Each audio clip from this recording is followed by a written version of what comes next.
Wow. Since I got my dates all messed up last week, I did get the new moon right, but Mercury, for whatever reason, let's blame Mercury retrograde. I like that idea. What do you think? It actually happened on last Tuesday, the 13th, and I kept telling everyone it was happening on Friday, the 16th, because that is what I had written down last year when I was looking at all the dates for this year. So forgive me. I know that probably added a little bit of confusion to everything, but hence Mercury retrograde, right?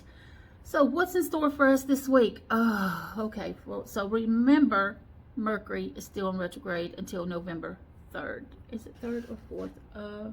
Hold on. I've got my little notes right here, and I know I wrote that down correctly. November 3rd. Yay.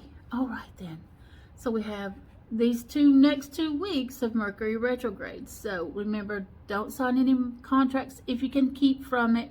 Make sure you read the small print if you do. Try not to make any huge major life decisions right now in this moment. Wait till after it's over with to commit, and don't buy any electronics. Do yourself a favor and don't do that, because Mercury retrograde severely messes with electronics. I should know because I'm having computer issues myself at work. It's lovely. Anyway, they will get sorted. It's just a bit of frustration. Mercury retrograde, I want to remind everybody again, and I know I said this last week, and I've said it every time we've had Mercury retrograde. Please don't be afraid of retrograde.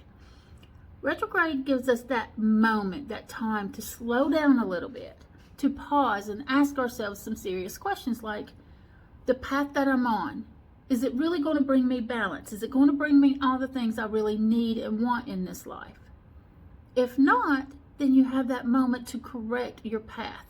If it is exactly where you're going, then you can move forward at a slow and steady pace.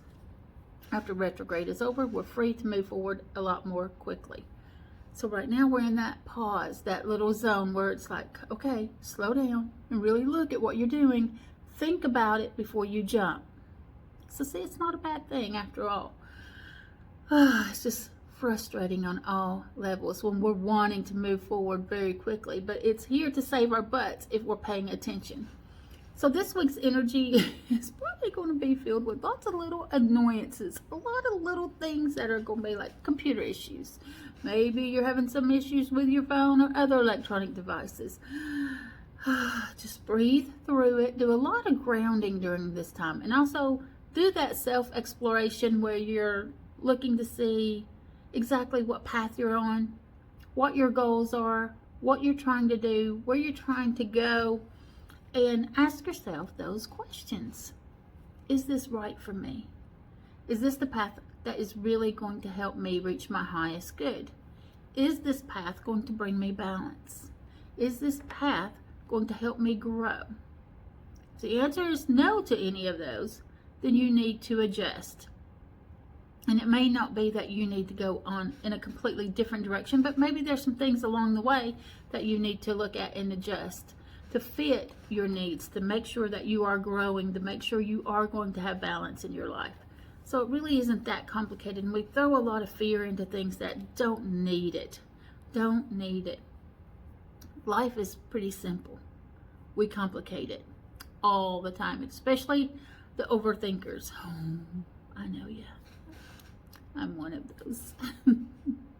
I mean, we can conjure all kinds of problems in our mind before they're a problem and create those problems. Yeah. We live out all kinds of scenarios, to try to make ourselves safe. But what's it really doing? It's robbing us from this present moment because we're living too far in the future when we're doing those kind of things. What if this happens, that happens? We're not living right here in this moment. We have to practice more and more and more, not to live in the past, not to live too far in the future. We have to look at the future, but don't live too far in advance. We need to be right here, right now, where we are, and look at this moment and what is this moment bringing to us. If we can do that all this week, we're going to be doing really, really good. Have a great day, everyone, and remember, you have the power to create the life you've always dreamed of. Oh, yes, you do. Get outside, touch the earth, cleanse your space, do your meditations. Remember this, why the wolf, the raven, and spirit, we're sending you unconditional love. Mwah.